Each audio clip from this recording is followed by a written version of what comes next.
Hello বন্ধুরা, কেমন আছো তোমরা? নিশ্চয়ই ভালো আছো। আলহামদুলিল্লাহ, আমি অনেক ভালো আছি। তো বন্ধুরা, আজকে নতুন একটা ব্যঞ্জন রেসিপি তোমাদেরকে পরিচয় করে দেব।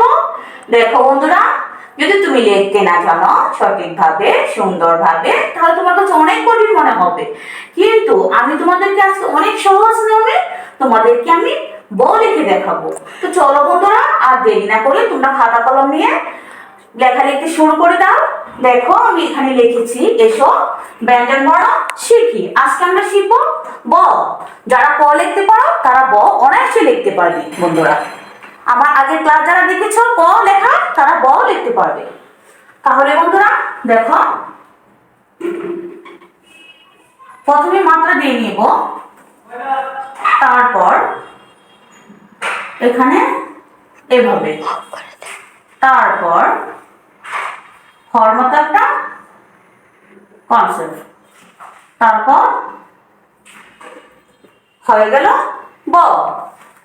তারপর বন্ধুরা প্রথমে মাত্রা দিয়ে নিব, মাত্রার মাঝখান থেকে এই পর্যন্ত, তারপর এখান থেকে হর মতো একটা কনসেপ্ট, তারপর উপর থেকে নিচে বা নিচ থেকে উপরে দিয়ে দিলে হয়ে যাবে কি ব।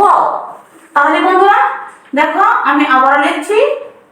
প্রথমে মাত্রা দিয়ে নিয়েছি, মাত্রার মাঝখান থেকে স্ট্রেট একটা টান, তারপর এখানে হর মতো একটা কনসেপ্ট, তারপর উপর থেকে নিচে দিয়ে দিলে হয়ে যাবে ব। তারপর বন্ধুরা দেখো আমি আবার লিখছি, মাত্রা দিয়ে নিয়েছি, মাত্রার মাঝখান থেকে স্ট্রেট একটা বাঁকা টান, তারপর হর মতো, তারপর উপর থেকে নিচে হয়ে গেল ব। দেখো বন্ধুরা আমি ব কত সহজভাবে ইজিভাবে লিখে ফেলেছি। এখন বন্ধুরা তোমরা যারা ব লেখা সঠিকভাবে পারো না, তারা প্লিজ তোমরা তাড়াতাড়ি লেখার চেষ্টা করো। আর বারবার লেখার চেষ্টার মাধ্যমে তোমরা সুন্দর একটা বর্ণমালা লিখতে পারবে। আর একটা কথা বন্ধুরা, তাহলে বন্ধুরা তোমরা যারা কানিজ ফাতেমা ইউটিউব চ্যানেলটা এখনো সাবস্ক্রাইব করো নাই, তারা প্লিজ কানিজ ফাতেমা ইউটিউব চ্যানেলটা সাবস্ক্রাইব করে ফেলো। আর আমার ভিডিওতে লাইক করো, কমেন্ট করো, বেশি বেশি শেয়ার করে দাও। আর পরবর্তী নতুন একটা ক্লাস নিয়ে তোমাদের সামনে উপস্থিত হব। এই পর্যন্ত তোমরা অনেক ভালো থাকো, সুস্থ থাকো। আল্লাহ হাফেজ।